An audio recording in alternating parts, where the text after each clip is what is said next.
First 7 గుంజీలతో ప్రారంభించండి. కొద్దిగా పెంచుకుంటూ వెళ్ళండి. ఇప్పుడు ఆ గుంజలు తీసేటప్పుడు కూడా ఇలా చెయ్యి క్రాస్ పెట్టడము, రైట్ హ్యాండ్ పైకా, లెఫ్ట్ హ్యాండ్ పైకా, లేదంటే ఇలానా? అంటే ఎట్లా ఒక్కొక్క ఎట్లా రకంగా చేస్తారు కదా, ఎలా రైట్ చేసినా ఎలా పర్లేదా? చేసినా పర్వాలా. ఓకే. దీన్ని సూపర్ బ్రెయిన్ యోగా అని ఉమ్, అమెరికాలో బింగిళ్ళు తీయడానికి ఎలా తీయాలి, ఎలా కూర్చోవాలనేసి ఉమ్, దానికి నేర్పించినందుకు $500 ఫీజు ఇస్తున్నారు. ఉమ్, సూపర్ బ్రెయిన్ యోగా నీ లెఫ్ట్ బ్రెయిన్ని రైట్ బ్రెయిన్ని బ్యాలెన్స్ చేయటం. నువ్వు ఎప్పుడైతే గుంజిళ్ళు తీస్తావో పొట్ట కిందకి వెళ్తుంది, హ్యాపీగా కింద కూర్చుంటాము ప్రశాంతంగా.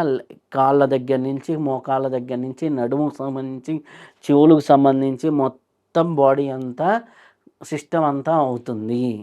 సో ఇది ఒక పద్ధతి ఓకే. ఫిజికల్గా చేసుకోవడం. దీని తర్వాత ఏమవుతుంది అంటే బాడీలో ఉమ్, ప్రాణం అనేది డీపర్గా వెళ్తూ డీపర్గా వస్తుంది. ఉమ్, చాలామంది మంచి పూజలు చేస్తారు.